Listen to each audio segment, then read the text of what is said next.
Bonjour, je vous souhaite bienvenue dans cette nouvelle vidéo.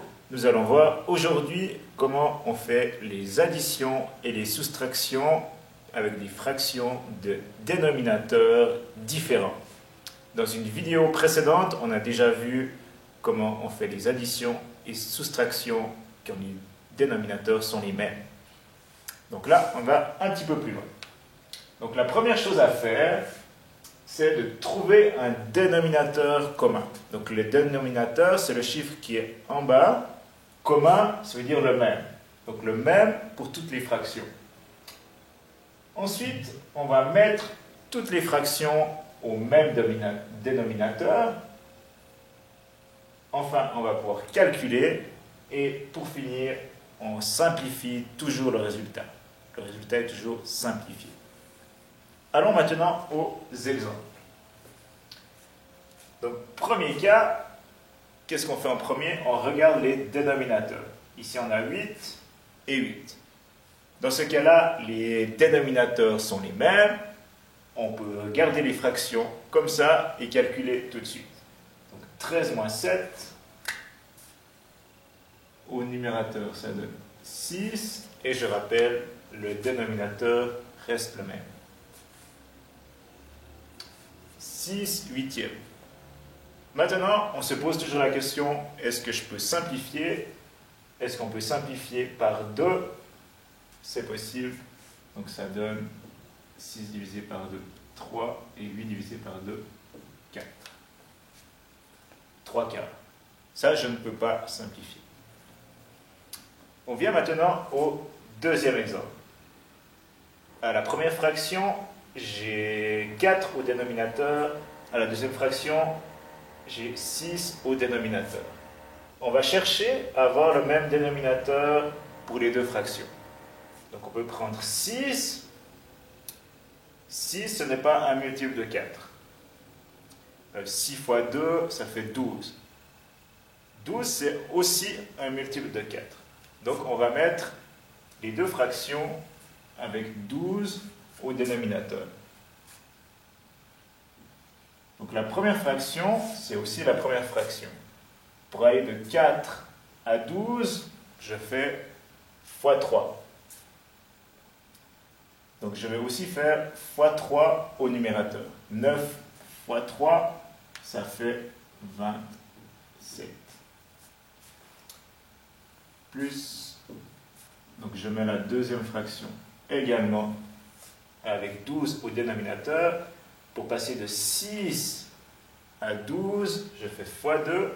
Donc je vais faire 11 fois 2, ça fait 22. J'effectue le calcul. Donc au dénominateur, ça reste 12. Et au numérateur, 27 plus 22, ça fait 49. Est-ce que je peux simplifier ça? Non, ce n'est pas possible. On vient au troisième exemple. Ici j'ai 3, ici j'ai 7. On va chercher le même dénominateur. On peut prendre le plus grand. 7, ce n'est pas un multiple de 3. 7 fois 2, 14, ce n'est pas non plus un multiple de 3. 7 fois 3, 21. 21, c'est aussi un multiple de 3. Donc on va tout mettre avec 21 au dénominateur. La première fraction, pour aller de 3 jusqu'à 21, on fait fois 7. Donc je vais faire fois 7 également au numérateur. 2 fois 7, ça fait 14. La deuxième fraction maintenant, je mets aussi 21 au dénominateur. Pour passer de 7 à 21, je fais fois 3. On fait la même chose au numérateur. 8 fois 3, 24. Maintenant, je peux calculer ça car j'ai le même dénominateur. 21, 21, ça reste 21. au numérateur, 14 plus 24, ça donne 38. Est-ce que je peux simplifier ça? On cherche un petit peu et ce n'est pas possible de simplifier.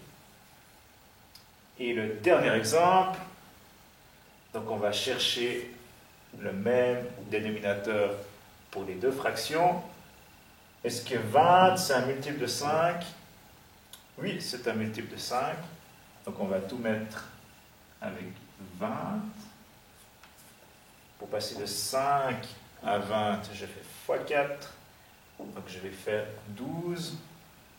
12 x 4, ça fait 48. L'autre fraction, elle a déjà 20 au dénominateur. Donc je n'ai rien besoin de faire. 48 sur 20 moins 3 sur 20, ça donne 45 sur 20. Je dois me poser la question maintenant, est-ce que je peux simplifier cette fraction? Par 2, ce n'est pas possible. Par 3, ce n'est pas possible. Par contre, par 5, c'est possible. Donc, 45 divisé par 5, ça donne 9. Et 20 divisé par 5, ça donne 4. Donc la fraction simplifiée, c'est 9 quarts. Voilà, j'espère que vous avez bien compris les additions et soustractions pour les fractions. Ça peut s'appliquer à toutes les fractions. Je vous souhaite un bon travail. Je vous donnerai les exercices tout de suite après. Je vous souhaite une bonne journée et travaillez bien. Au revoir.